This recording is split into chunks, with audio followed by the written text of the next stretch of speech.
a single glint of green glass, half buried in the wet sand. On July 22, 2007, the sun bled across the horizon of Port Blossom, casting long, skeletal shadows along the shore. For 19-year-old Ethan Cole, this walk was a ritual, a silent pilgrimage to the place where his childhood had effectively ended 11 years prior. He moved with a familiar listlessness, his eyes scanning the debris line left by the high tide, seaweed, driftwood, the plastic refuse of a world far from this quiet coastal town.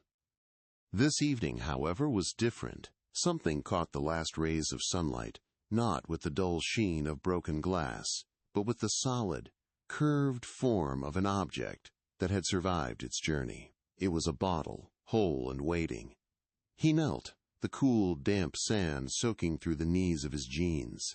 His initial curiosity was tempered by years of finding nothing but trash, but as his fingers brushed away the sand, he realized this was no ordinary piece of litter. It was an old, thick-walled bottle, the kind you might see in an antique shop, its green glass clouded by the sea's relentless abrasion. The top was sealed not with a cap, but with a thick plug of dark, hardened wax, cracked and weathered but still intact. He carefully unearthed it, feeling its unexpected weight in his hands. It felt less like a discarded object, and more like a time capsule, a relic from a forgotten era that had somehow found its way to him, right here, on this specific stretch of beach. Turning the bottle over, he held it against the fading twilight. Inside, a shape resolved itself from the murky interior. It was a piece of paper, rolled tightly into a scroll, its edges yellowed and frayed. The sight sent an immediate, sharp jolt through his system, a sensation that was part hope, part dread, a message in a bottle. The concept was pure fantasy, the stuff of children's adventure novels and romanticized legends of the sea. In a town like Port Blossom, where the ocean was a source of livelihood, but also a constant looming threat, such fanciful notions were quickly washed away by the harsh tides of reality. Yet the evidence was undeniable, resting solidly in his palm, a silent promise sealed within its glass prison. The sight of the bottle, the smell of the salt, the unending roar of the surf, it all conspired to pull him back in time. The present dissolved, and he was 8 years old again, lost in the chaotic memory of October 1996. The wind didn't just blow. It screamed, a high-pitched, relentless shriek that rattled the very bones of their small house. Rain came down in horizontal sheets, blurring the world outside into a gray, violent watercolor. The air was thick with the smell of ozone and the raw, untamed power of the Atlantic. Hurricane Lily was making landfall, and on the small television screen a frantic meteorologist pointed to a swirling vortex of red and yellow that was consuming their entire coastline. He remembered the frantic, helpless energy in their living room. His mother, Sarah, paced endlessly, her hands twisting the simple gold wedding band on her finger until her knuckle was white. The power had been out for hours, plunging them into a world lit only by flickering candles and the occasional, terrifying flash of lightning that illuminated the churning sea just beyond their yard. The phone lines were dead. They were an island in a sea of noise and darkness, and his father, David, was out there, somewhere in that maelstrom.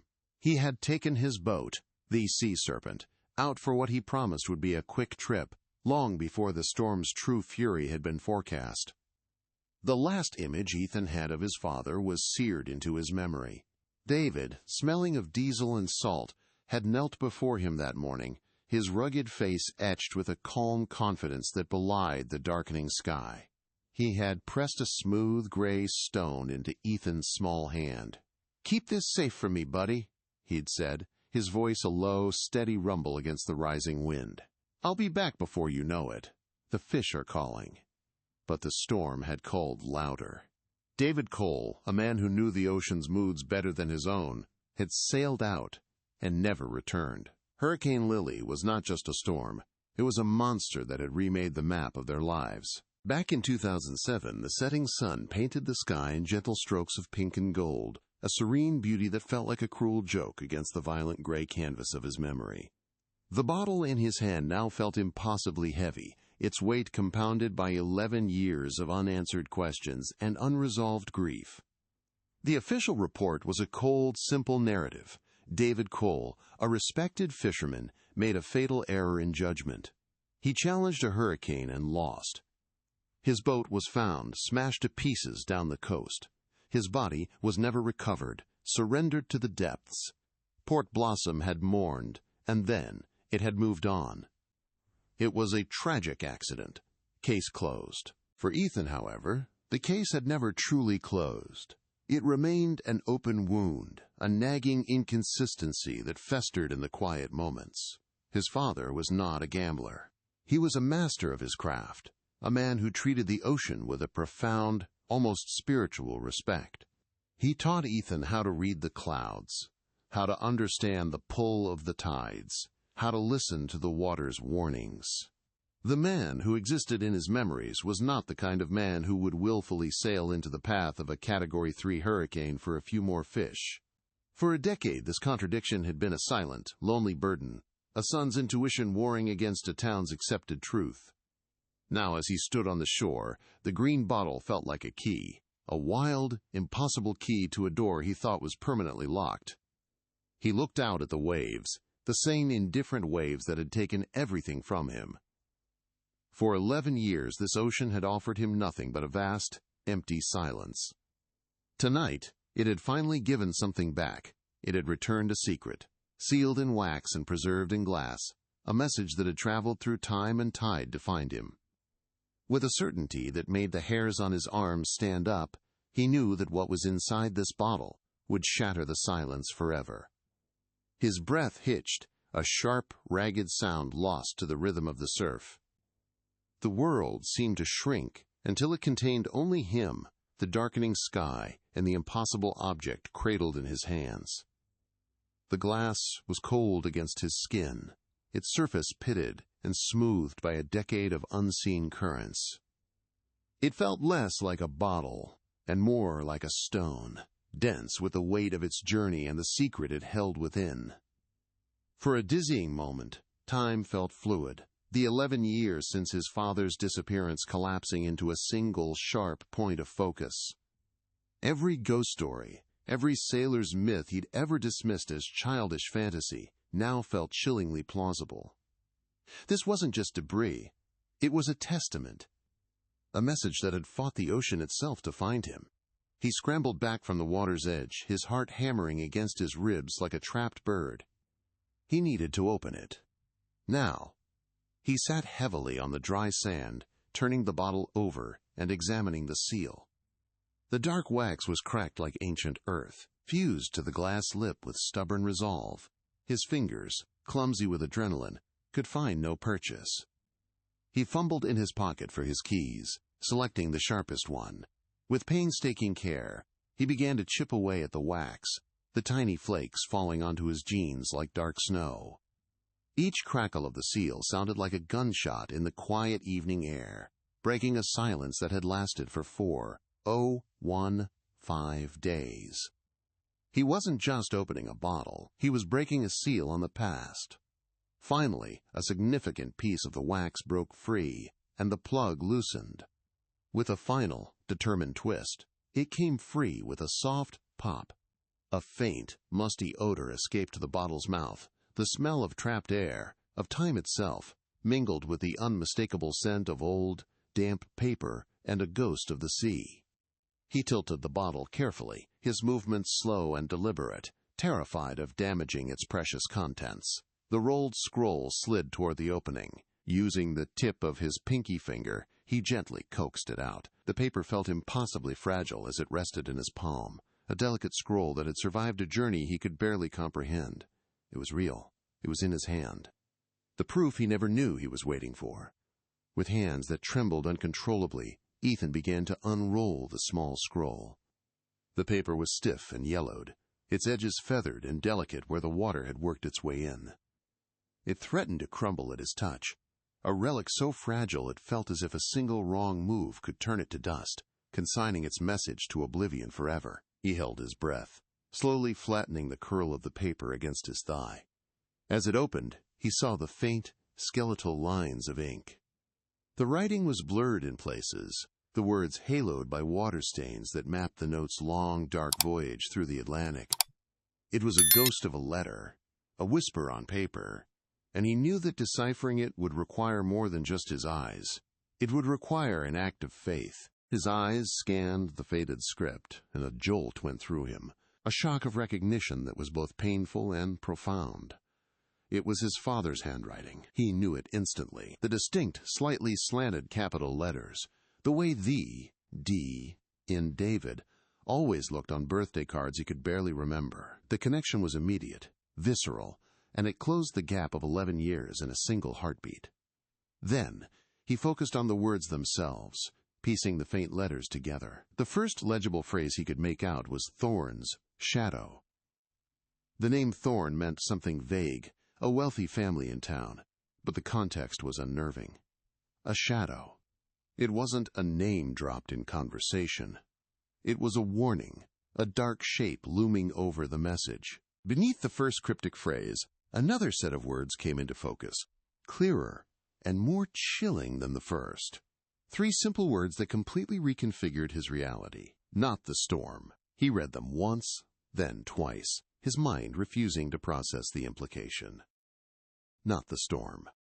For 11 years, Hurricane Lily had been the villain of his story, the monolithic force of nature that had stolen his father.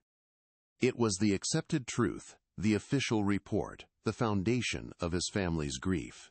These 3 words didn't just question that truth, they demolished it.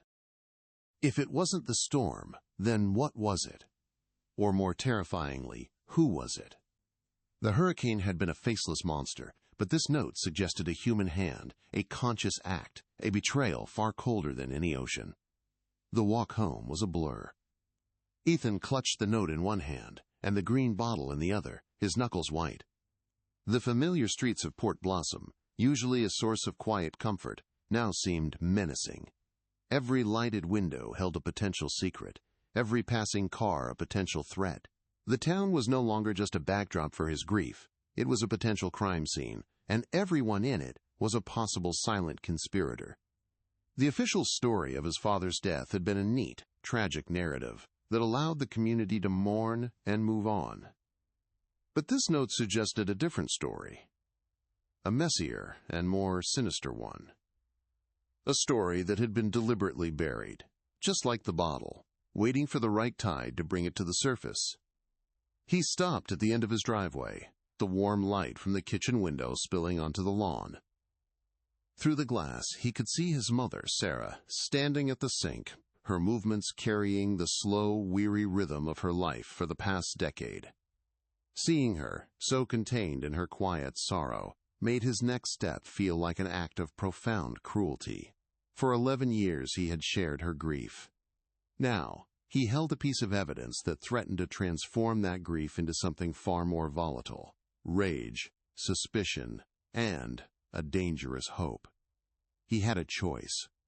He could bury the bottle again, this time in the ground, and protect his mother from the storm this truth would surely unleash. Or he could walk inside and change their lives forever.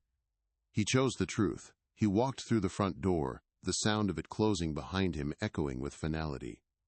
Sarah turned from the sink, a faint, tired smile on her face that faltered when she saw his expression. He said nothing. He walked to the old wooden kitchen table, the very same table where his father used to sit, and placed the green bottle in the center. It stood there like a monument to a sunken ship. Beside it, he carefully laid the unfolded, water-stained note. The silence in the room was absolute, broken only by the hum of the refrigerator and the frantic beating of his own heart. He watched his mother's eyes travel from his face to the bottle, and finally to the fragile piece of paper that held a ghost's words. Sarah's reaction was not what he expected. There was no surge of hope, no immediate demand for answers. Instead, a deep, visceral fear washed over her features, making her look older and more fragile than he had ever seen her. She approached the table as if it were rigged with an explosive, her hand hovering over the note before she finally dared to touch its edge with a single, trembling finger. "Ethan, what is this?" she whispered, her voice thin and brittle. As her eyes scanned the faded words, the color drained from her face. "No," she said, shaking her head and backing away. "Leave it, please. Let him rest. Don't go digging this up." Her fear was a tangible thing, a cold wall between them, but for Ethan, it was the final confirmation he needed. Her plea to let it go did the opposite. It cemented his resolve. Looking at his mother's terrified face, he saw not just a woman afraid of old wounds, but a woman who perhaps suspected, deep down, that the official story was too simple, too clean. Her fear was a testament to the danger his father had faced. He looked down at the note, at the words, "Not the storm." This was no longer just about his grief. It was about his father's legacy. This bottle wasn't an ending. It was a beginning, a mission, delivered to him across time and tide. But this was just the start of what was to come. What would you do in this situation? Do you think you could handle knowing your whole life was built on a lie? Let me know in the comments where you're watching from. And don't forget to like, subscribe, and hit that notification bell, because you won't want to miss what happens next. To understand the chasm that opened in Ethan's life, you have to go back to Port Blossom as it was in 1996. The town was, and still is, a place defined by its relationship with the Atlantic Ocean. It's a community carved into the coastline, where the rhythm of life is dictated by the rise and fall of the tides. The air perpetually smells of salt and diesel, a testament to the fishing fleets that are the town's economic heart. In those days, the largest of these operations was Thorne Seafoods, a company owned by Marcus Thorne, whose influence was felt in nearly every household. He was the town's biggest employer, its unofficial patriarch.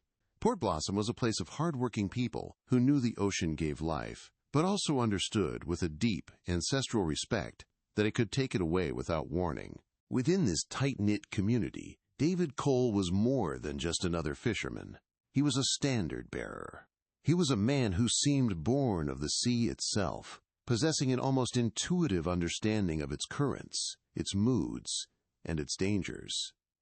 Other fishermen, men with decades of experience themselves, would often seek his counsel on weather patterns or the best places to cast their nets. His reputation was built not on daring or recklessness, but on meticulous preparation and an unwavering caution. The idea that David would knowingly challenge a hurricane was, to anyone who truly knew him, a fundamental contradiction of his character. He was the man who taught safety seminars at the community hall, not the gambler who would bet his life against a storm. For an 8-year-old Ethan, his father was a giant, a hero who smelled of the ocean and adventure. The memories were vivid, sensory fragments that formed the mosaic of his childhood. He remembered the rough, calloused feel of his father's hands guiding his own as he learned to tie a perfect bowline knot. He remembered sitting on the dock, listening to tales of the deep, his father's voice a low, steady rumble against the cry of the gulls. On the morning of his final voyage, David had pressed a smooth gray stone into Ethan's palm, a simple rock polished by the surf. "Keep this safe for me," he'd said. That stone became a talisman, a physical link to a man who was both a loving father and a legend in his son's mind. Sarah Cole, Ethan's mother, was the family's anchor on solid ground. She lived the life of a fisherman's wife with a quiet strength, a life measured in weather reports and the long hours spent waiting for a boat to appear on the horizon. Her marriage to David was a partnership built on a foundation of profound trust. She trusted his skill, his judgment, and his deep-seated respect for the power he worked with every day. When he was declared lost at sea, a victim of his own recklessness, a small, persistent voice in her mind refused to believe it. But overwhelmed by grief and the unified voice of the town, she buried that doubt deep within her, allowing it to fester in silence for over a decade. David's boat, the Sea Serpent, was as much a part of his identity as the lines on his face. It wasn't a showpiece. It was a tool, and he treated it with the reverence of a master craftsman. Every rope was perfectly coiled, every inch of the engine meticulously maintained, every piece of navigation equipment calibrated and double-checked. The boat was a floating testament to his professionalism. He had spent the winter before the hurricane reinforcing the hull and upgrading the radio system. The image of the Sea Serpent, as a pristine, highly capable vessel, stands in stark, brutal contrast to the splintered, unrecognizable wreckage that washed ashore weeks after the storm, a silent, broken witness to a violence that seemed to defy explanation. In the days immediately preceding Hurricane Lily's arrival, Port Blossom was a hive of activity. The atmosphere was a familiar cocktail of practiced preparedness and a low hum of anxiety. Fishermen were seen all along the marina, securing their boats with extra lines, covering sensitive equipment, and helping their neighbors. David Cole was among them, a calm and methodical presence amidst the rising concern. He spoke with fellow fishermen, his conversations focused on securing the fleet, not on making one last run. His actions were those of a man preparing to weather the storm on land, to be with his family. Nothing in his behavior signaled an intention to sail out. In fact, every observable action pointed to the exact opposite. Overseeing much of the town's commercial life was Marcus Thorne. Even in 1996, Thorne was a figure of immense power in Port Blossom. As the owner of Thorne Seafoods, his wealth and influence were undeniable. He cultivated a public image as a generous benefactor, sponsoring the local high school sports teams and making large donations to town projects. He was the man who kept the town working. But beneath this polished veneer of community leadership, whispers and rumors painted a different picture. Stories of ruthless deals, of competitors mysteriously going out of business, and of a cold, calculating ambition that saw people as mere assets or obstacles. For most, he was a provider. For a few, he was a predator. After the storm subsided and the official search was called off, the town needed a narrative it could live with. The story that emerged was simple, tragic, and, most importantly, final. David Cole, a good man, had made a terrible mistake. He misjudged the storm's speed or intensity and paid the ultimate price. It was an accident. The then sheriff, a man named Brody, quietly harbored his own reservations. The timeline didn't feel right, and it seemed out of character for David. But with a shattered boat, no body, and an entire town embracing the official explanation, there was nowhere for an investigation to go. The case was closed, and the story of David Cole's tragic error became the accepted truth, a convenient fiction that buried a much darker reality. The relationship between David Cole and Marcus Thorne was a complex tapestry, woven with threads of professional respect and quiet rivalry. David was one of the few remaining independent fishermen in Port Blossom who had consistently refused to be absorbed into Thorne's massive fleet. He owned the Sea Serpent outright and took pride in his autonomy. Publicly, Thorne praised David as an example of the town's resilient spirit, but privately, he viewed him as a stubborn anomaly, an uncontrolled variable in a system he otherwise dominated. David, for his part, was courteous but wary.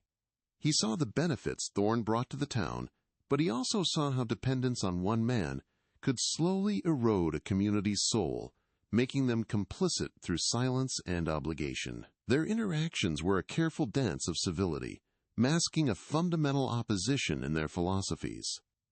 The economic reality of Port Blossom in 1996 was that Thorne Seafoods was not just a company, it was the town's circulatory system.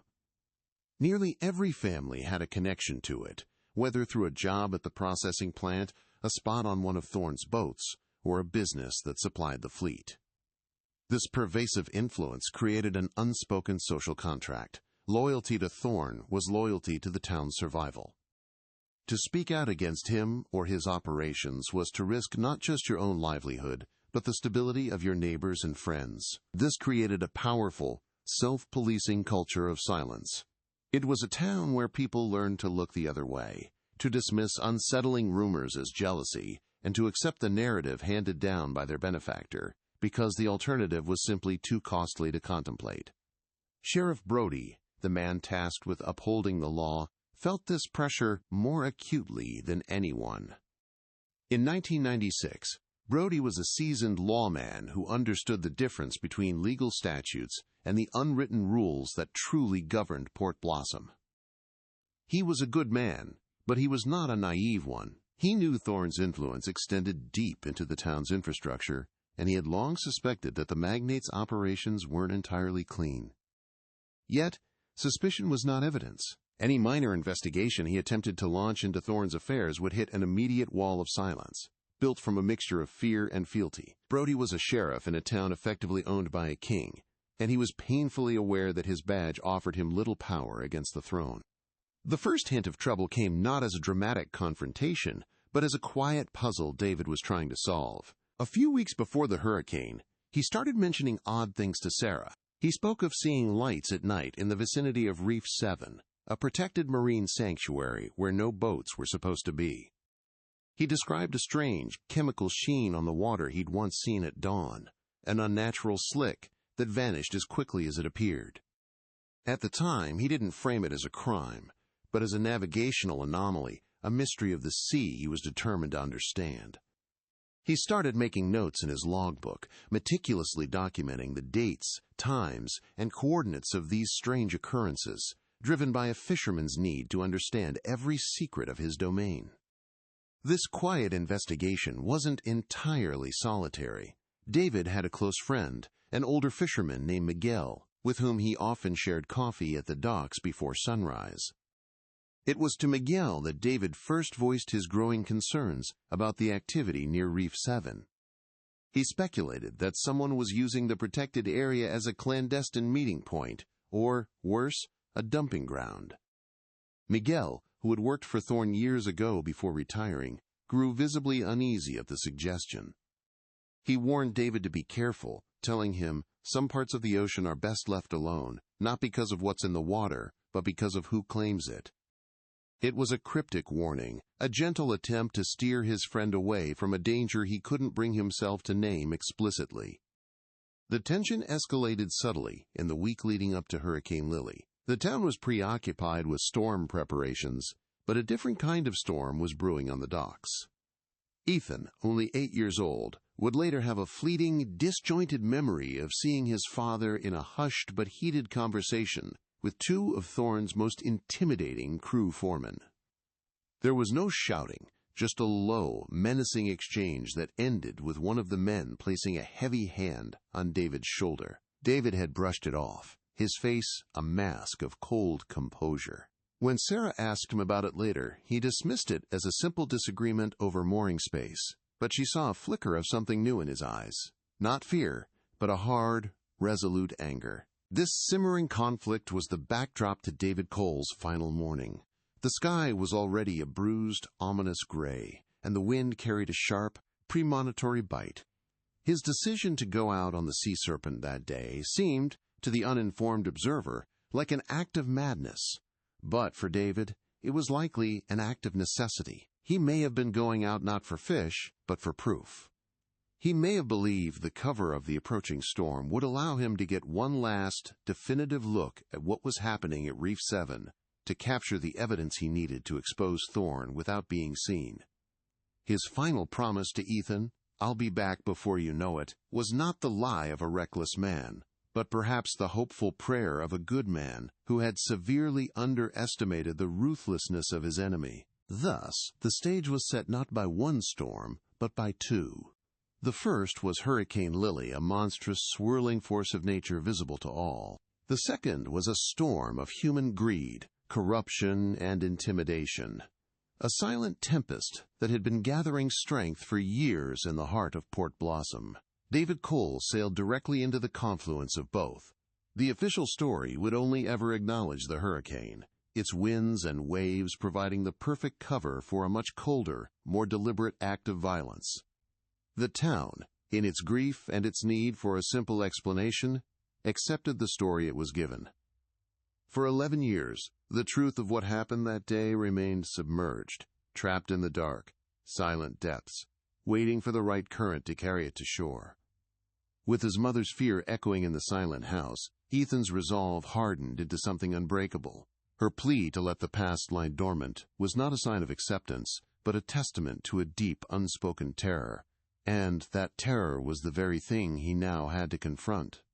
He knew he couldn't do it alone, and he couldn't trust anyone in Port Blossom. The town was a closed circuit of shared histories and loyalties, a place where the truth could be suffocated by consensus. He needed an outsider, an expert. Late into the night, surrounded by the glow of his computer screen, he searched for forensic document specialists. The search felt surreal, a desperate leap from the tangible world of fishing boats and tides into a clinical realm of science and evidence, a world where a ghost's faded ink might be given a voice. His research led him to a name, Dr. Anya Sharma, a renowned forensic document analyst at a university 300 miles inland. Her profile listed a string of impressive credentials and publications on the recovery of text from severely damaged materials. She was the antithesis of Port Blossom, a figure of pure, detached science. Gathering his courage, Ethan made the call. He stumbled through the story, feeling the absurdity of it even as he spoke. A hurricane, a lost father, a message in a bottle found 11 years later. He expected dismissal, or perhaps polite condescension. Instead, after a long pause, Dr. Sharma's calm, measured voice responded with a single, electrifying question. "When can you be here?" Her professional curiosity had been piqued, offering the first flicker of external validation for his seemingly impossible quest. The drive was a pilgrimage into the unknown. The green bottle, carefully wrapped in a towel, sat on the passenger seat, a silent, stoic companion. In his pocket, his thumb nervously rubbed the smooth, cool surface of the gray stone his father had given him, a talisman against the rising tide of doubt. With every mile he put between himself and Port Blossom, the air seemed to change, the scent of salt giving way to the smell of earth and asphalt. He was leaving the only world he had ever known, a world defined by the ocean's horizon, and driving toward a place of microscopes and sterile labs. It felt like a betrayal of his past, and, simultaneously, the only way to honor it. He was no longer just a grieving son, he was an investigator, on the road to his first real lead. Dr. Sharma's laboratory was a world of quiet, controlled precision. The air was cool and smelled faintly of ozone and archival paper, a stark contrast to the wild, salty chaos of the shore where his journey began. Dr. Sharma herself was exactly as her voice had suggested, professional, sharp, and focused. She greeted him with a firm handshake and led him to a steel table. With hands that felt clumsy and oversized, Ethan unwrapped the bottle and then, with even greater care, presented the fragile, yellowed note. He watched her face for any reaction as she examined it under a bright, circular lamp, but her expression remained neutral, a mask of scientific objectivity. The silence in the room was immense, filled only by the low hum of equipment and the frantic, hopeful beating of Ethan's heart. The paper is high-quality rag content, which is why it survived at all, Dr. Sharma explained, her voice pulling Ethan from his anxious thoughts. The water damage is extensive, and the salt crystals have complicated the ink's degradation. She walked him over to a complex-looking machine. This is a video spectral comparator. We'll use multispectral imaging, hitting the document with different wavelengths of light, infrared and ultraviolet. Inks that are invisible to the naked eye can sometimes be coaxed into fluorescing under these conditions. It's like looking for ghosts in the paper. She made it clear there were no guarantees. The message could be lost forever.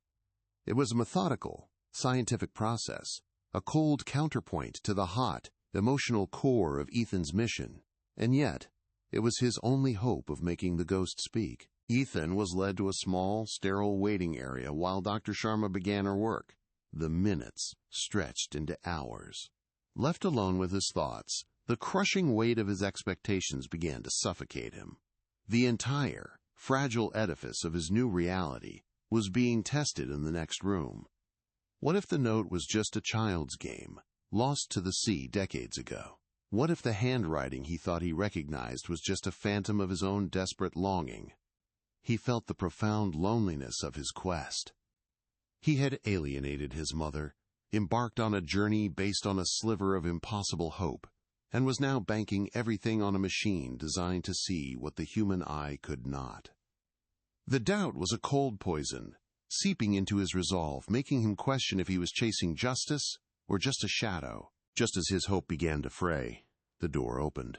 Dr. Sharma stood in the doorway, her usually placid face holding a new intensity. "Ethan, you should see this," she said, her tone devoid of its earlier clinical detachment. He followed her back into the lab, his legs feeling unsteady. On the large computer monitor was a high-contrast, black and white image of the note.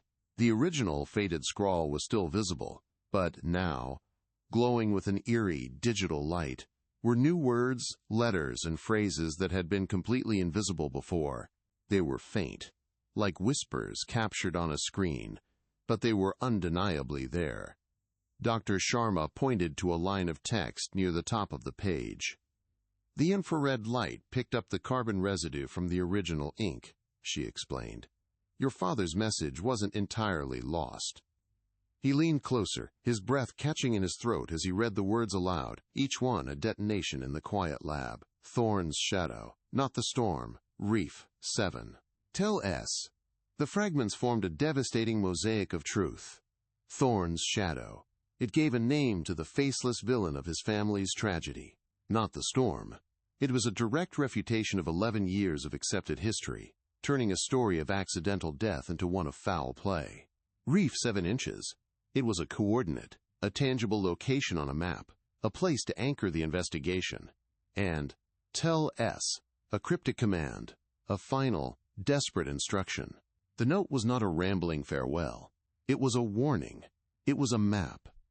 For the first time, Ethan wasn't just chasing a ghost. He was following his father's final, desperate instructions. The drive back to Port Blossom was a silent, charged journey through a landscape that had fundamentally changed. The familiar coastal road, the salt-stunted pines, and the distant cry of gulls were no longer just scenery. They were elements of a crime scene that had been hiding in plain sight for over a decade. Ethan gripped the steering wheel, his knuckles white. The words from Dr. Sharma's lab echoed in his mind, a relentless, percussive rhythm against the hum of the engine. Thorn's shadow. A name now had a face, a powerful, omnipresent figure in their town. Not the storm. This phrase was the most profound, a seismic tremor that cracked the very foundation of his grief. For 11 years he had mourned a father lost to nature's fury. Now he was hunting a man lost to human malice.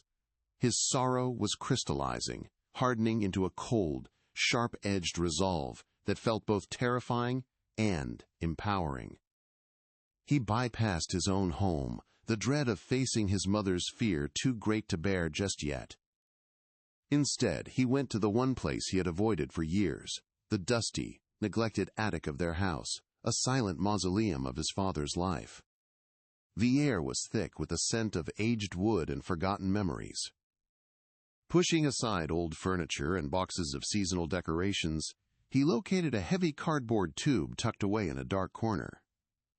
His heart hammered as he pulled it out and unrolled its contents across the dusty floorboards.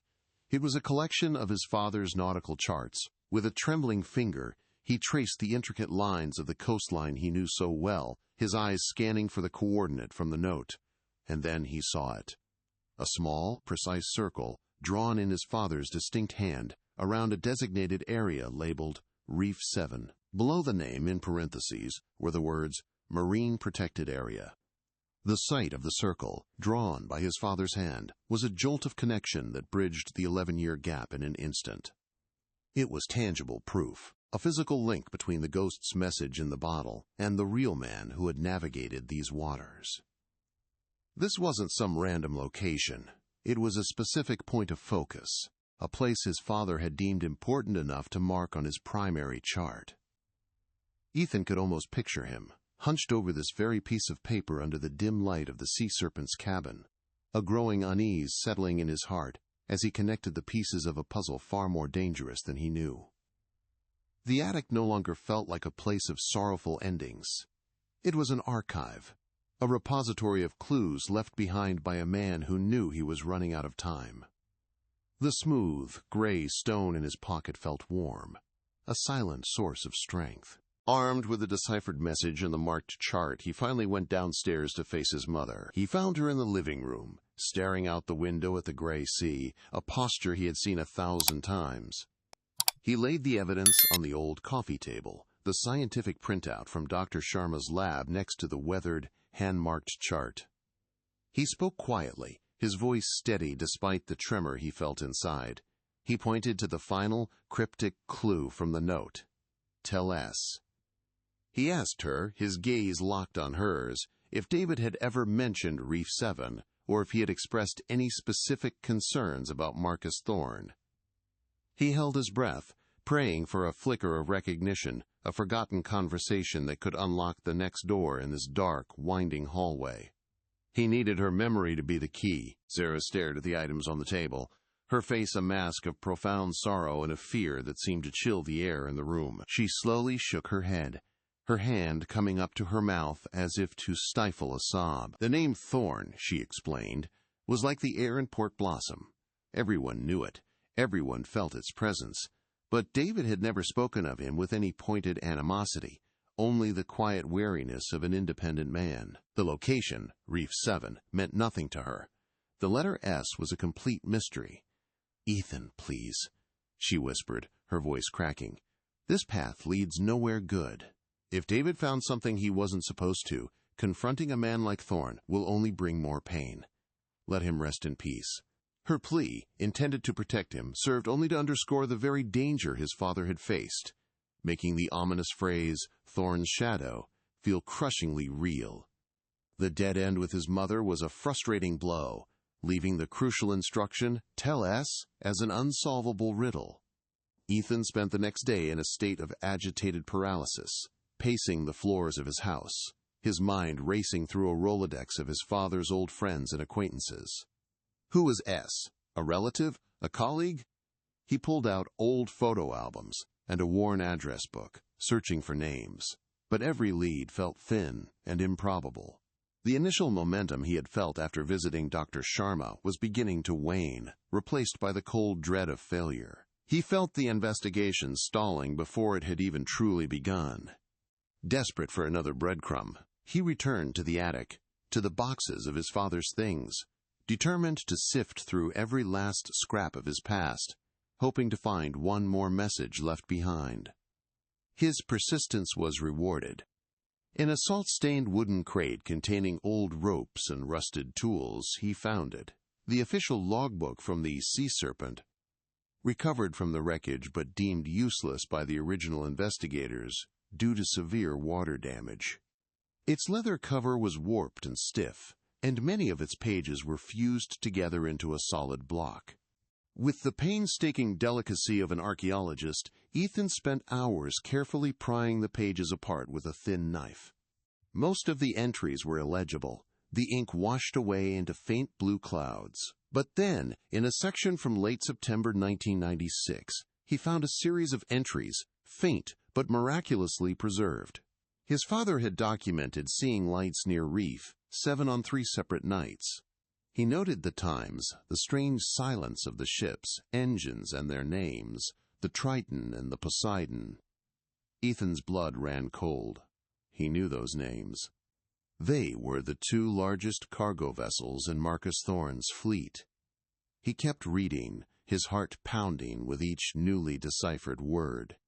The logbook was the missing link, the concrete evidence connecting Thorne's operations to the forbidden zone on his father's chart. The motive was becoming clearer. Thorne was using the protected reef as a cover for some kind of clandestine activity. Then, on the very last legible page, dated October 10, 1996, just 2 days before the hurricane hit, Ethan found a scribbled note in the margin, written with a heavier, more urgent hand. "Nightly runs now. Chemical smell on the wind tonight. Unmistakable. It's worse than I thought. Must talk to SB tomorrow. He'll know what to do. SB." The initials landed like a punch to the gut. Sheriff Brody, the lawman who had overseen the official investigation into his father's disappearance. The S was never for Sarah. It was for the sheriff, His father hadn't just been investigating, he was about to become a whistleblower. The initials on the water-stained page burned in Ethan's mind. S.B. Sheriff Brody. It wasn't a random letter. It was an institution, a symbol of the very system that had failed his father so completely. For 11 years, the story had been one of man versus nature, a tragic but blameless act of God. Now the narrative had twisted into something far more sinister, man versus man, with the law as a silent, complicit bystander. His father hadn't just been a fisherman, he had been a citizen on the verge of becoming a whistleblower, preparing to deliver evidence into the hands of a man who held the power to act. The fact that nothing happened was not just an oversight, it was a damning indictment. The silence from the sheriff's office was not an absence of noise, but a deliberate, deafening act of complicity or cowardice. Clutching the logbook, the fragile note, and the heavy green bottle, Ethan drove to a small, unassuming house on the outskirts of town. This was where retired Sheriff Brody now lived, a man who had faded from public life into quiet obscurity. Every instinct screamed at Ethan to turn back. This man represented the official story, the closure that had felt like a betrayal for more than a decade. Yet his father's last written words were a testament of trust. He'll know what to do. Ethan had to honor that faith, even if it felt misplaced. He walked up the cracked concrete path, the smooth gray stone in his pocket, a cold, solid weight against his thigh. He was about to knock on the door of the past, demanding an answer for a silence that had cost his family everything, unsure if he would find an ally or the architect of the cover-up. Brody answered the door, a man stooped by age, his eyes holding the weary resignation of someone who had seen too much. When Ethan placed the evidence on his small kitchen table, the old sheriff didn't react with shock. Instead, a deep, familiar sadness settled over his features. He ran a hand over his face, his gaze fixed on the logbook. "David Cole," he said, the name a ghost on his lips. "I always knew there was more to it. I knew." Brody confessed that in 1996, his hands were tied. Thorne's influence was absolute, his lawyers were sharks, and any attempt to scrutinize his operations was met with a wall of political pressure from higher up. He was a small-town sheriff against a king, and he had lost. The admission wasn't an excuse. It was a confession, a burden he had carried alone for 11 long years. From a locked metal footlocker in his closet, Brody retrieved a thin, worn folder. It was his personal, off-the-books file on the sea serpent. Inside were his own scribbled notes, filled with inconsistencies he could never prove. He showed Ethan a timeline that didn't add up. Reports of Thorne's cargo ships, the Triton and the Poseidon, being logged at the main port when multiple dock workers had quietly claimed they were still out at sea. He had notes on 2 of Thorne's most trusted crewmen, men with violent pasts, who had abruptly left Port Blossom with generous severance packages the week after David's disappearance. "Thorne didn't just have the storm for cover," Brody explained, his voice low and gravelly. "He had the whole damn town. He owned the silence." The scope of the conspiracy was, suddenly, terrifyingly vast. It wasn't a simple murder. It was a meticulously orchestrated cover-up, protected by a network of money, power, and fear that had insulated Marcus Thorne for over a decade. This was no longer just Ethan's personal quest for justice. It was a battle against a deeply entrenched system of corruption. Seeing the fire in Ethan's eyes, a reflection of the same determination he once saw in David, Brody felt a spark of his old duty rekindle. "The wreckage report," he said, a new energy in his voice. "The official Coast Guard report was brief, but my deputy at the time took his own photos. He always said the damage looked wrong, too clean for a hurricane." They now had a new path, a way to challenge the very foundation of the official story. News travels fast in a place like Port Blossom, a town woven together by gossip and shared history. It wasn't long before Marcus Thorne heard that the coal boy was digging into the past, visiting the old sheriff. The response was not immediate or overt. It was subtle, cold, and calculated. One afternoon, one of Thorne's top foremen, a man with a hard face and dead eyes that Ethan vaguely remembered from his childhood, appeared at Sarah Cole's front door. He carried a basket of fruit. He spoke of his deepest sympathies, how terrible it must be for her that Ethan was stirring up such painful memories. He said it with a smile, but his eyes delivered the true message. Stop. The threat was unspoken, but perfectly clear, a chilling echo of the intimidation his father must have faced. Sarah was inconsolable. The foreman's visit had shattered her fragile peace, flooding her with the same terror she had felt 11 years ago. She confronted Ethan, her voice shaking with a mixture of fear and anger. "Do you see what you're doing?" she cried, her hands gripping his arms. "You're inviting this darkness back into our lives. For what? A ghost? He's gone, Ethan. Let him be gone." The confrontation tore at him, pitting his duty to his father against his duty to protect his mother. He could feel Thorne's shadow, long and suffocating, falling over his family once more. In that moment of intense pressure, he reached into his pocket and closed his fist around the smooth gray stone. It was no longer just a memento, it was armor. He would not back down. Ignoring the threat, Ethan and Brody doubled their efforts. They found the old deputy's photos of the sea serpent's wreckage, grainy images of splintered wood and twisted metal. Brody, using a favor he was long owed, sent the photos and the official report to a marine forensics expert in Boston. The call came 2 days later. The expert's assessment was unequivocal and chilling. "This wasn't a hurricane," the man stated bluntly. "A storm tears a boat apart, it shreds it from all directions. This damage is localized, a massive impact point on the port side, consistent with a high-speed collision. Your fisherman's boat wasn't sunk by a wave. It was rammed." The scientific validation was a bombshell, transforming their suspicion into a near certainty. David Cole's boat had been deliberately run down in the open ocean. The motive now became the central question. What was Thorne dumping at Reef 7 that was so valuable it was worth killing to protect? The chemical smell from David's logbook was the key. Brody, working through a contact at the state's Environmental Protection Agency, managed to unearth sealed records from 1995 to 1997. The files revealed a series of alarming toxicity reports from water samples taken near Reef 7. The contaminant was a highly concentrated industrial solvent, illegally produced, and incredibly difficult to dispose of. The official source was listed as, quote, unknown agricultural runoff, a conclusion so absurd it was clearly a lie. The reports were stamped and buried by a regional director, who, records showed, later took a lucrative executive position at a company that was a subsidiary of Thorne Industries. With proof of the crime and a clear motive, Brody knew they needed one more thing. The final, unassailable piece of the puzzle. A human witness. A name surfaced from his memory.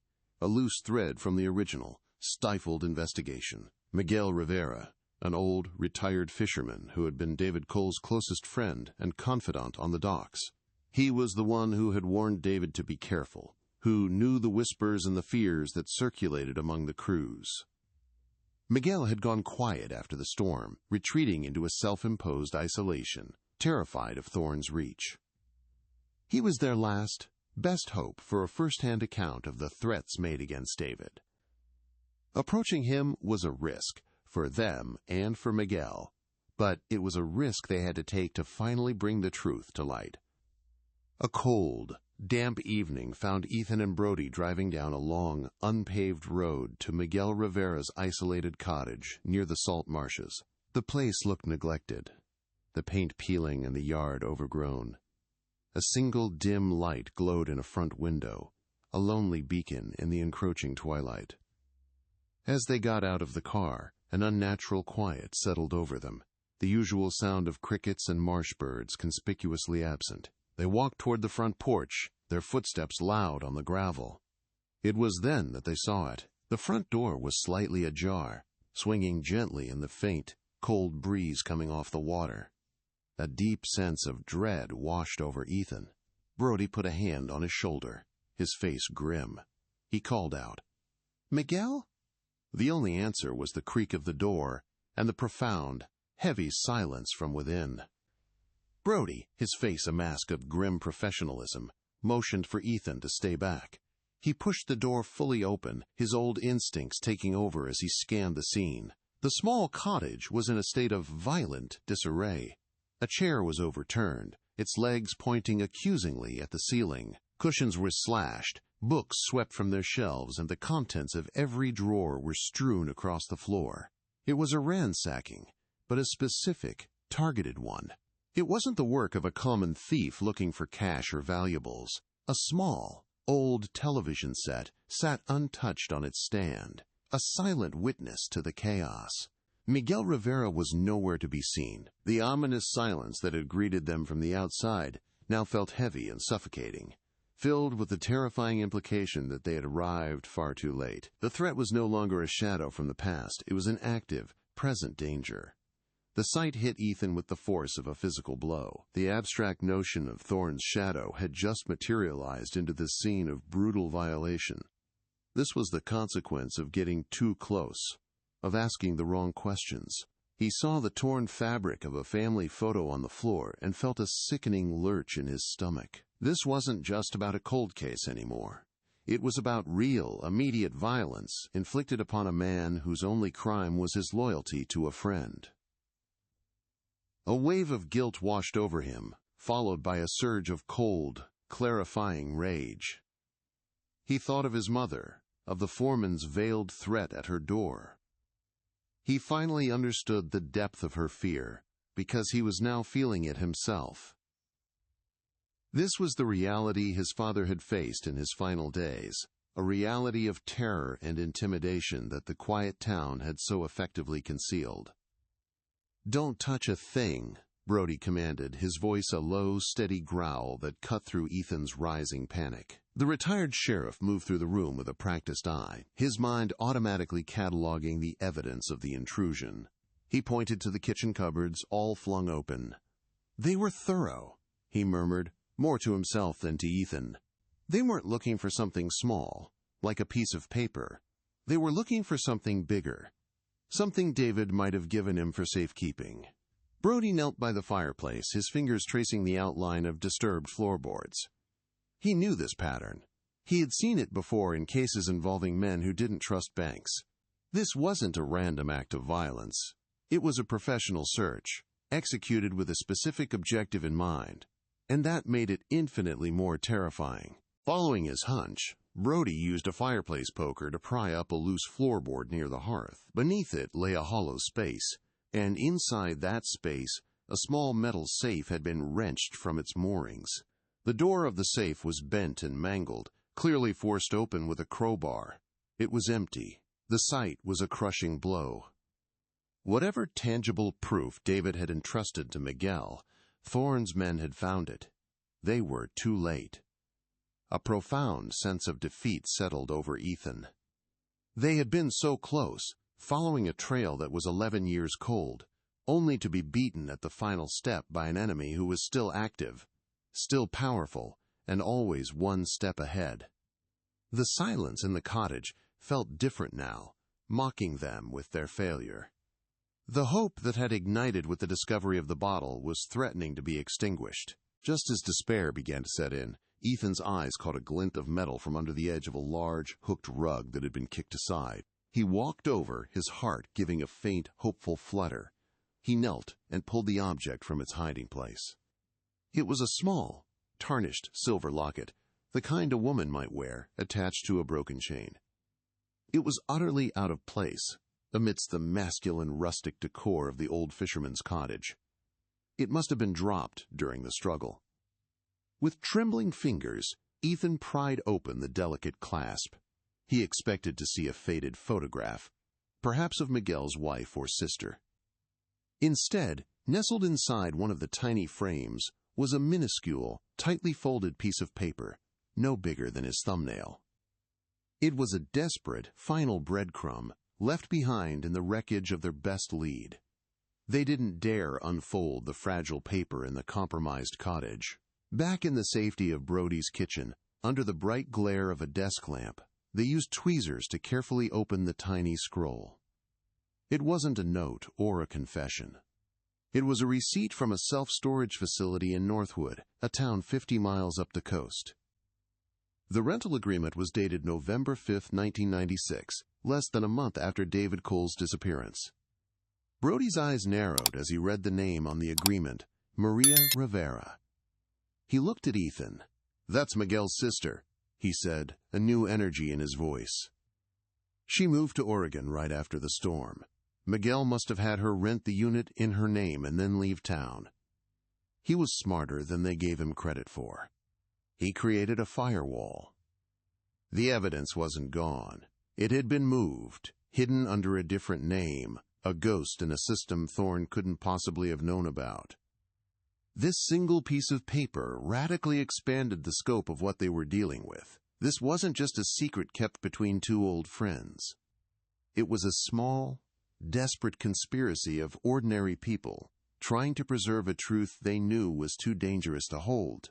David gave the evidence to Miguel, who, fearing for his life, had his sister secure it in a neutral location before she disappeared for her own safety.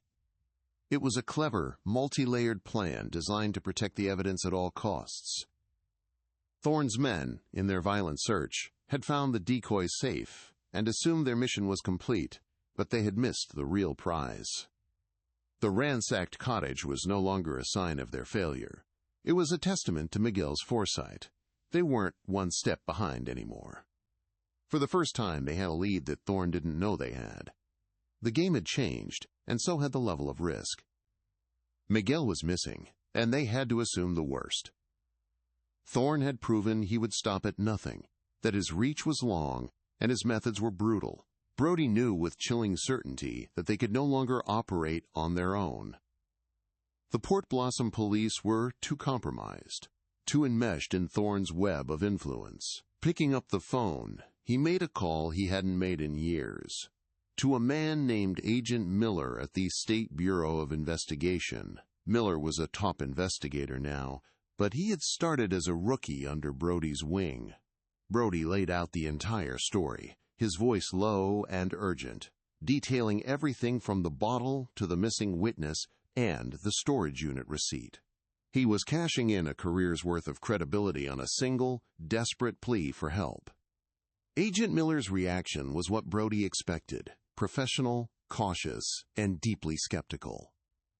A story involving a message in a bottle and a decade-old conspiracy sounded like something out of a novel, not a case file. He warned Brody that going after a man like Marcus Thorne, a man with a team of high-priced lawyers and politicians in his pocket, required an ironclad case. Circumstantial evidence and a waterlogged logbook wouldn't be enough to even get a warrant. However, out of respect for his old mentor, he agreed to meet them. "Off the record," Miller stressed, "I'll meet you at the storage facility. But if that box is empty, this conversation never happened, and you are on your own." The state wasn't coming to their rescue.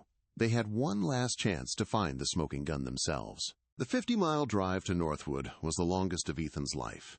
The landscape blurring past the window felt unreal, a backdrop to the storm of thoughts raging in his mind. He was no longer just a son seeking answers. He was a key player in the dangerous gambit that had already cost one man his freedom and possibly his life. He felt the smooth, cold weight of his father's gray stone in his pocket, its familiar presence, a silent source of strength. He was not just doing this for his father anymore.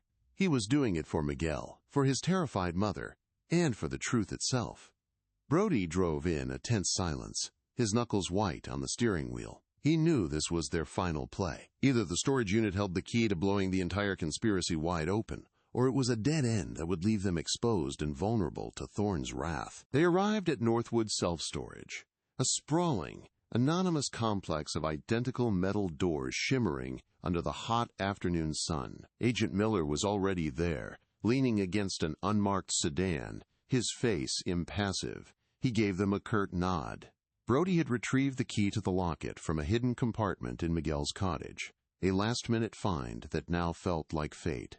He handed it to Ethan. "Your father's legacy," Brody said quietly. "You should be the one to open it." Ethan's hand trembled as he inserted the small key into the lock of Unit 237. With a loud, grinding screech, he slid the heavy, corrugated door upward.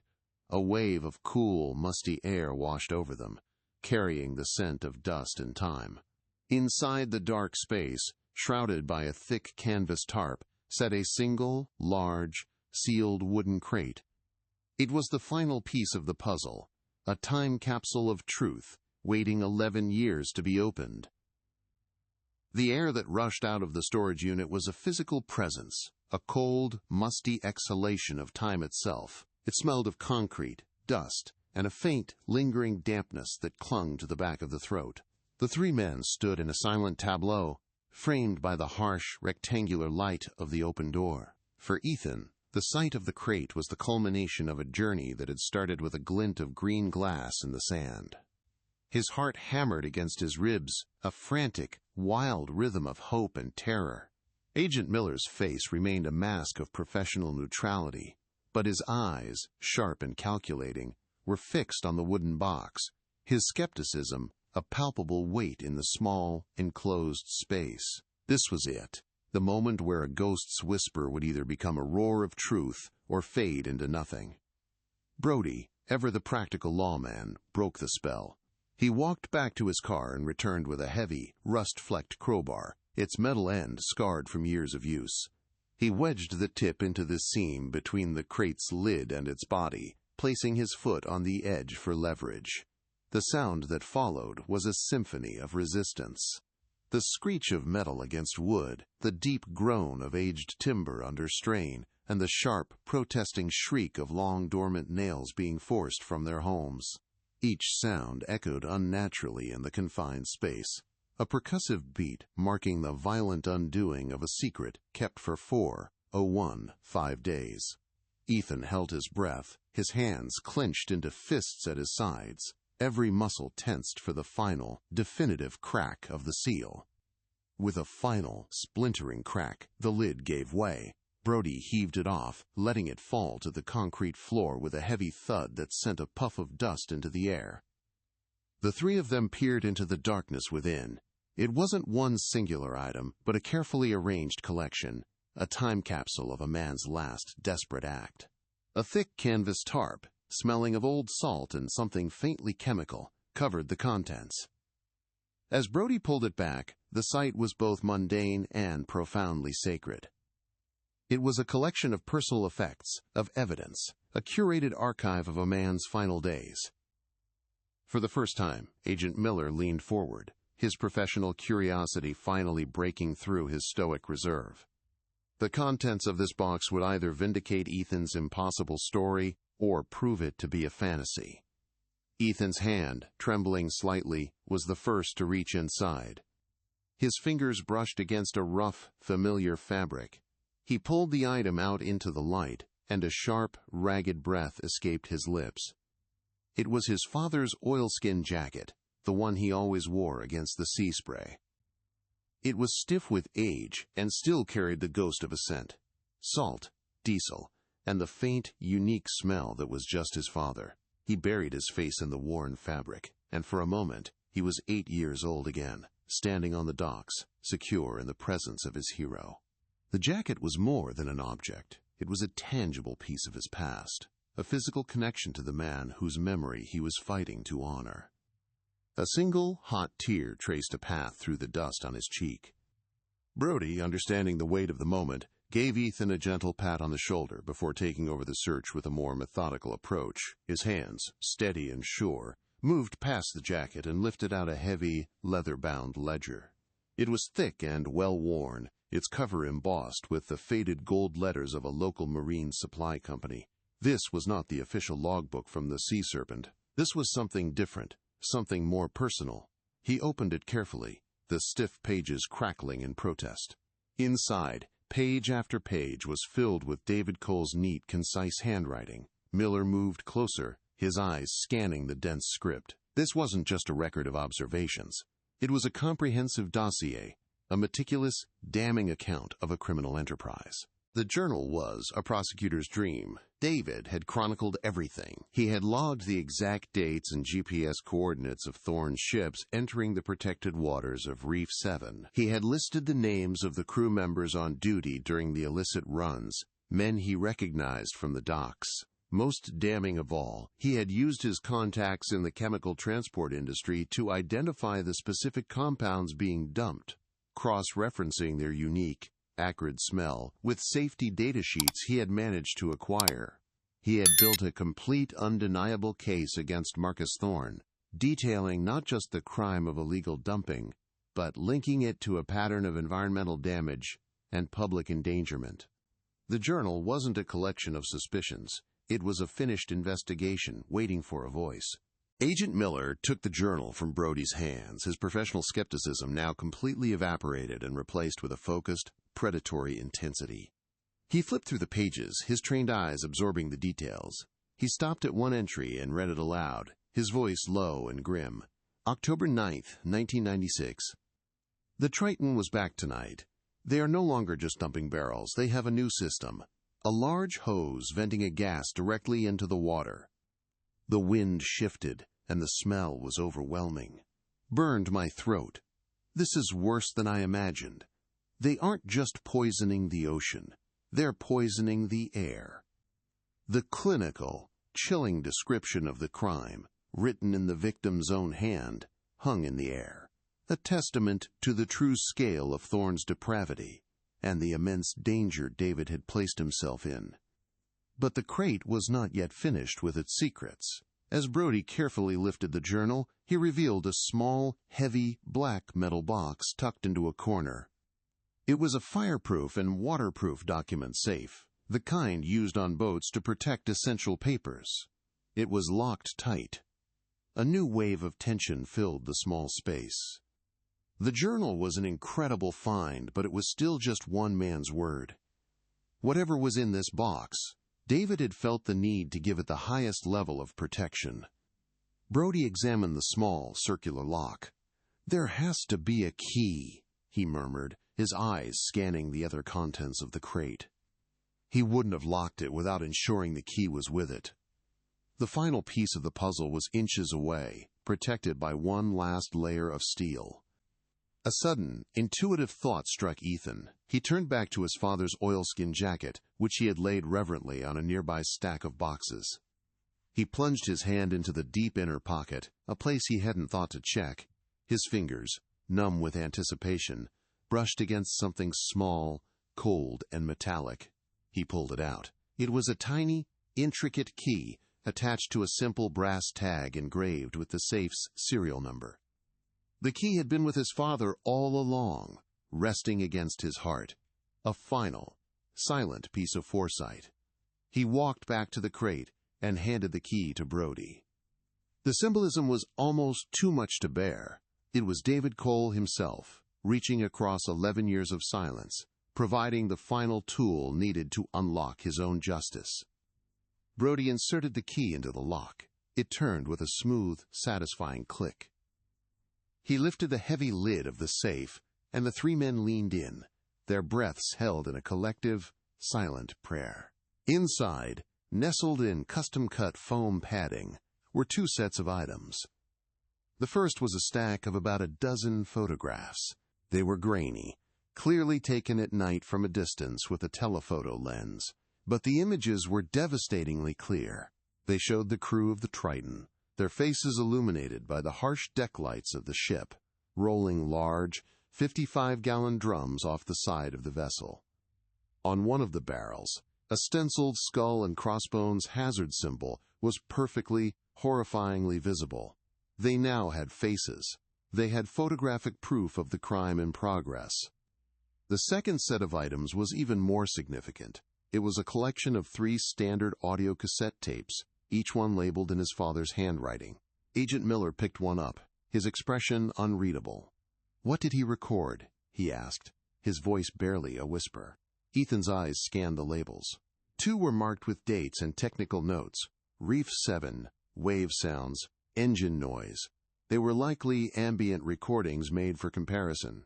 But the third tape, the last one in the box, had a different label, written in a more urgent, slightly shaky hand. It read, MT Docks, October 11th, 96. MT, Marcus Thorne. A recording made just hours before Hurricane Lily began its assault on the coast. This was it. The final, hidden testament of David Cole. "We need to hear this now," Miller commanded. He strode to his unmarked sedan and returned with a small, portable cassette player from his evidence kit.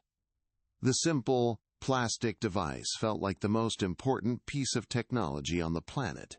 The silence in the storage unit was absolute as he carefully inserted the tape. He pressed the play button. The speakers hissed with a blanket of static, the sound of empty air and time. Then, a click, and the sound of distant gulls and water lapping against a pier. And then, a voice. David Cole's voice, clear and steady, but laced with an undeniable tension. "I have the proof, Marcus. The photos, the logs, the water samples. It's over." The sound of his father's living voice, so full of conviction, hit Ethan like a physical shock, a vibrant ghost in the machine. Then, the second voice came, and the air in the storage unit turned to ice.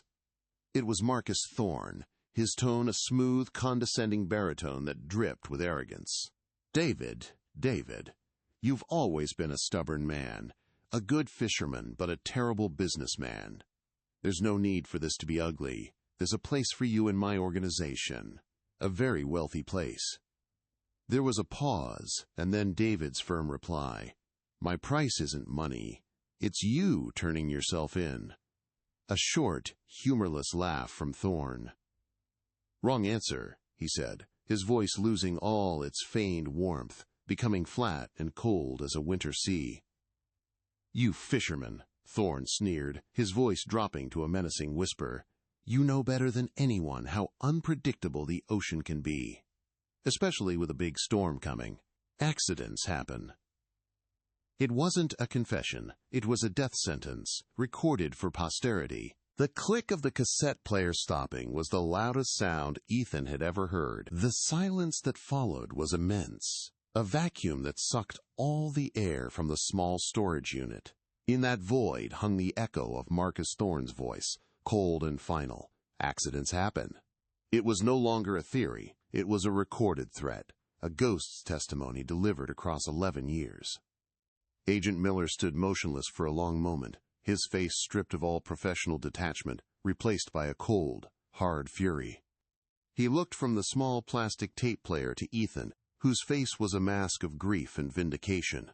"We have him," Miller said, his voice low and tight with controlled rage. It was a simple statement, but it was the fulfillment of a promise made by a dead man.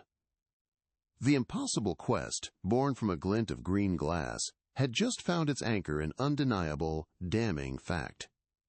The gears of justice, frozen for over a decade, began to turn with breathtaking speed. Agent Miller made a single call, and the off-the-books investigation exploded into a full-scale state-level operation.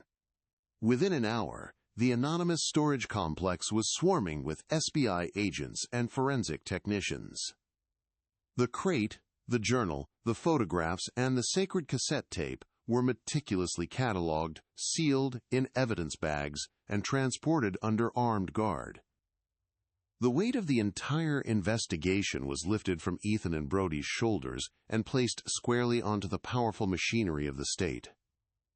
Ethan stood back, watching the quiet, efficient work, feeling a surreal sense of detachment. He was no longer a son chasing ghosts. He was the key witness in the state's case against Marcus Thorne. The personal vendetta had become a public reckoning, and the shadow that had suffocated Port Blossom for so long was about to be torn apart by a sudden, brilliant light. The arrest of Marcus Thorne was not a dramatic, violent confrontation. It was a quiet, surgical dismantling of a king's authority. A convoy of unmarked sedans rolled up the long, manicured driveway of his waterfront estate just as the sun was setting. Thorne was hosting a dinner party, surrounded by the town's elite, when Agent Miller and two other agents walked onto his marble patio. There was no shouting, no resistance. Thorne's expression shifted from arrogant indignation to cold, stark disbelief as Miller presented the arrest warrant. The clink of the handcuffs locking around his wrists was a small, metallic sound that echoed with the weight of 11 years of lies. As he was led away, a silent, humiliated figure, he saw Ethan standing at the edge of the property with Brody, a silent, final witness to his downfall. The town's benefactor was exposed as its poisoner, his empire of fear crumbling under the weight of a single, waterlogged message. News of the arrest swept through Port Blossom like the hurricane that had started it all, shattering the town's carefully constructed peace. Disbelief quickly gave way to a torrent of whispered confessions and long-buried memories. Fishermen on the docks spoke openly for the first time about the strange nighttime runs of Thorne's ships. Former employees of the processing plant admitted to the hushed-up chemical spills and the fear that kept them silent. The narrative of David Cole's tragic accident, a story that had provided comfort and closure, was revealed as a monstrous lie. The entire town was forced into a collective soul-searching, confronting the complicity of their own silence. The loyalty Thorne had commanded through economic control was revealed to be a prison, and with his arrest, the inmates were finally tasting freedom. The shadow had not just been lifted, it had been eviscerated. The trial was a masterclass in methodical prosecution.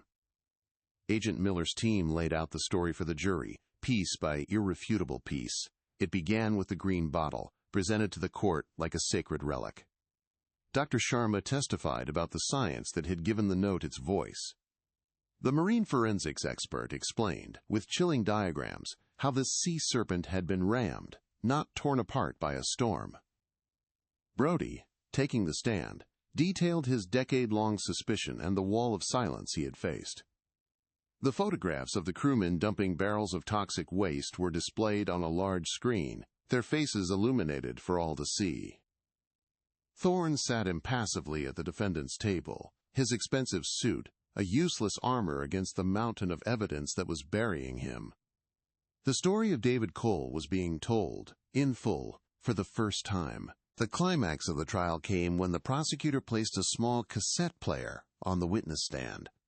A profound silence fell over the courtroom as he pressed play. David Cole's voice, clear and determined, filled the room, a ghost testifying at his own murder trial. "I have the proof, Marcus. It's over."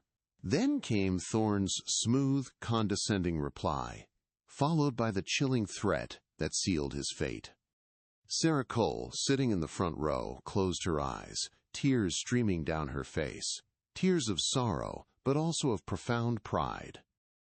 Ethan watched Thorne's face, searching for any sign of remorse, but he found none. He saw only the hollowed-out arrogance of a man who believed he was above consequences, a man who had underestimated the power of a father's love and a son's devotion. The tape ended, and the silence it left behind was Thorne's final judgment. The jury's deliberation was short. They returned with a verdict that was a foregone conclusion. Guilty. Marcus Thorne was found guilty of first-degree murder, conspiracy to obstruct justice, and a litany of environmental crimes that stretched back years. The judge, citing the callous and depraved indifference to human life in the natural world, sentenced him to life in prison without the possibility of parole. His key foreman, who had carried out his orders, received similarly long sentences. As the final gavel fell, its sharp, definitive crack was not an ending but a beginning. It was the sound of a story finally reaching its true conclusion, the sound of a debt being paid in full. The silence that David Cole had been condemned to was finally irrevocably broken. In the wake of the trial, a crucial loose end was tied. One of Thorne's convicted crewmen, hoping for a reduced sentence, confessed to the abduction of Miguel Rivera. He led SBI agents to a remote hunting cabin deep in the woods, hundreds of miles from the coast. There, they found Miguel, alive. He was thin and weak, but his spirit was unbroken. He had been held captive since the night of the ransacking, a pawn in Thorne's desperate, last-ditch effort to control the narrative. His reunion with Ethan was a quiet, emotional moment between two men bound by their shared loyalty to David. Miguel's foresight in setting up the storage unit under his sister's name had been the linchpin that held the entire investigation together. He was not a victim. He was a silent hero who had guarded the truth at immense personal cost.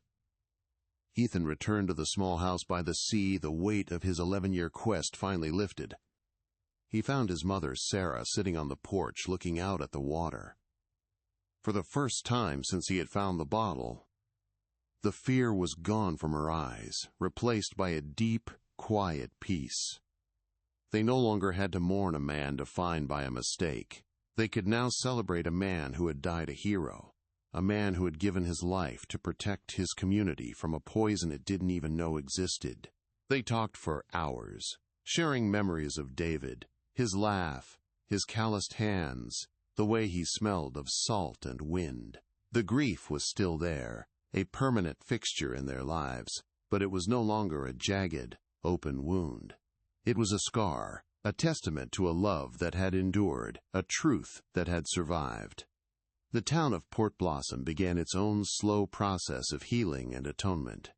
In a unanimous vote, the town council officially renamed the main commercial pier, the very heart of the fishing community, the David Cole Memorial Pier. A bronze plaque was installed at its head, detailing not the official story of a storm, but the true story of a man's courage. It told of his investigation, his sacrifice, and the son who refused to let his father's legacy be a lie. David Cole's story became woven into the fabric of the town, a cautionary legend taught to new generations of fishermen. He was no longer a ghost haunting the coastline. He was its guardian spirit, a permanent reminder that the deepest truths, like the ocean itself, will always find their way to the surface. The full scope of the environmental disaster at Reef 7 became a matter of public record. Federal environmental agencies launched a massive, multi-year cleanup operation, the largest in the state's history. Teams of scientists and remediation experts worked tirelessly to cleanse the seabed of the toxic solvents Thorne had dumped for years. The reef, once a clandestine graveyard, slowly began to show signs of life again. The cleanup was more than a scientific endeavor. It was a form of restorative justice, a physical act of healing the wound that David Cole had died trying to expose. The clean, salty air that now blew over Port Blossom felt like a tribute to him, a final cleansing of the poison he had fought against. Retired Sheriff Brody found a peace he thought he had lost forever. The guilt that had shadowed his retirement for over a decade was finally gone. He was celebrated by the state for his integrity and his unwavering belief in the truth, however late it arrived. One quiet afternoon, he visited the simple memorial stone that marked David Cole's symbolic grave. He stood there for a long time, a silent conversation passing between two old friends. He placed a single, wild beach rose on the granite, a final gesture of respect and closure. He had carried the weight of this unsolved case for so long, and now he could finally lay it to rest. His duty to his friend and to his town was finally, completely done. The story ends on the same stretch of wet sand where it began. Ethan walks along the shore as the sun bleeds across the horizon, painting the sky in strokes of pink and gold. The scene is a mirror image of the day he found the bottle, but the man walking is transformed. The listless, haunted weight is gone, replaced by a quiet strength and a deep, settled peace. He looks out at the waves, no longer seeing a vast, empty grave, but a powerful, mysterious force that had held his father's secret and, in its own time, had returned it to him. He reaches into his pocket and feels the familiar, smooth coolness of the gray stone. For a moment, he holds it tight, a final connection to the man who gave it to him. Then, with a fluid, cathartic motion, he hurls it as far as he can into the surf, watching it disappear into the endless blue. He is finally let go. His journey ended where it began, on the damp, forgiving sand of Port Blossom shore. The sun bled across the horizon, its gentle light a stark contrast to the violent storm of the past and the emotional tempest of his quest. The man who stood there was not the haunted boy who had stumbled upon a bottle. He was a son who had reclaimed his father's name, a quiet warrior who had stared into the heart of his town's darkness and forced it into the light. He reached into his pocket, his fingers closing around the smooth, familiar coolness of the gray stone. For 11 years it had been a talisman of grief, a link to a painful absence. Now it was a symbol of a promise fulfilled. With a fluid, cathartic motion, he drew his arm back and hurled it into the surf, watching it skip once before being swallowed by the vast, indifferent blue. It was a release, a final letting go of the weight he had carried for so long. The story of David Cole serves as a profound testament to the nature of truth. It began with an object of myth, a message in a bottle, a concept so romanticized it felt like a child's fantasy. Yet this fairy tale key unlocked a brutal, real-world horror of corporate greed and murder. For a decade, the ocean was cast as the villain, a chaotic force of nature that had claimed a good man. But the sea was not the villain. It was the silent, patient archivist. It held the truth in its depths, cradling the glass vessel until the tides of fate delivered it to the one person who would understand its meaning. The ocean that took David Cole's life was the very same ocean that returned his voice, proving that what is buried by man can, in time, be unearthed by forces far greater and more persistent than any lie. The town of Port Blossom was irrevocably changed, its idyllic facade stripped away to reveal the rot of complicity that had festered beneath the surface for years. The David Cole Memorial Pier now stands not just as a tribute, but as a permanent, public admission of a collective failure.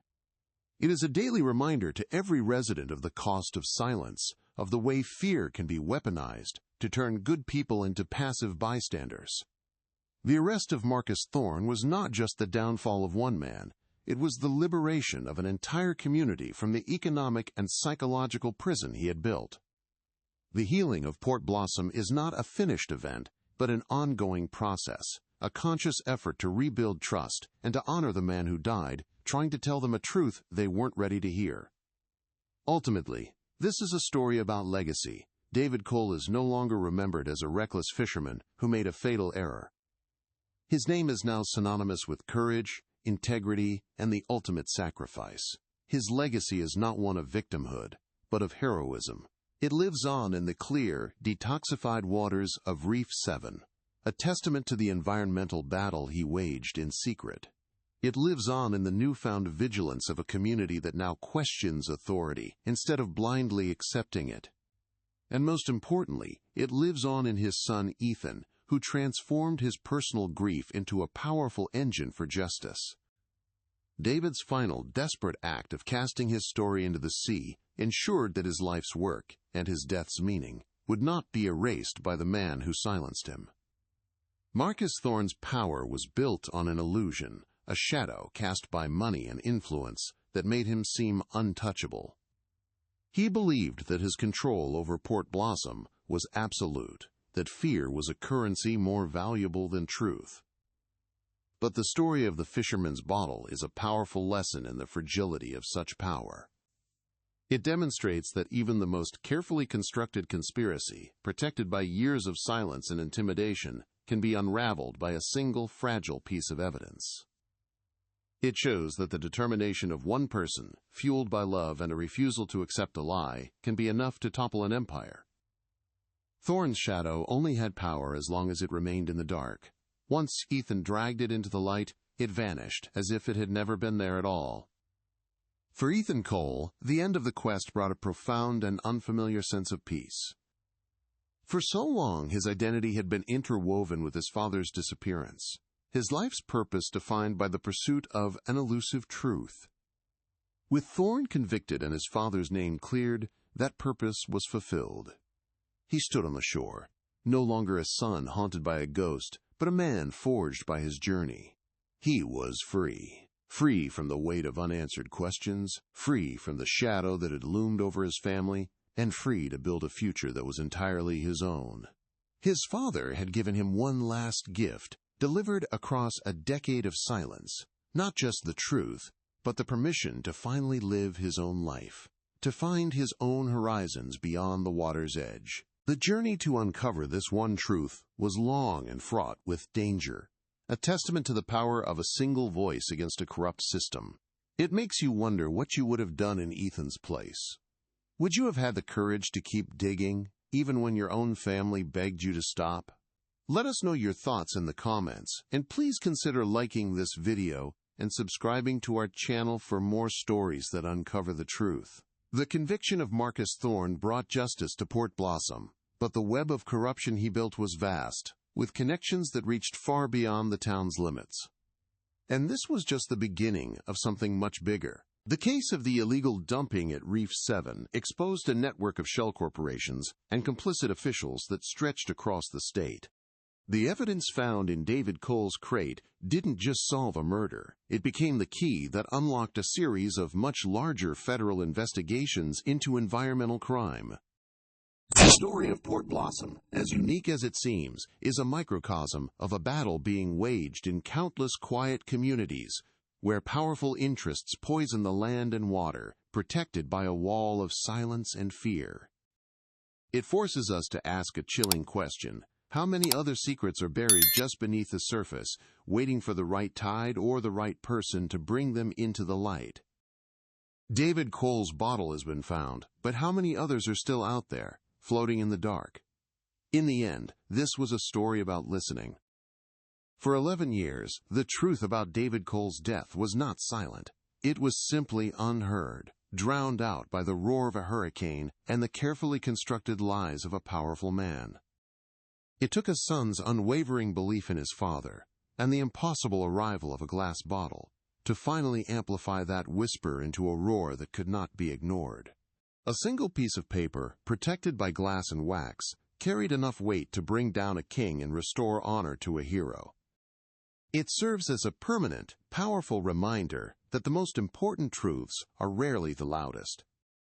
Sometimes they are fragile whispers from the past, waiting patiently in the deep for someone with the courage to stop, to listen, and to believe.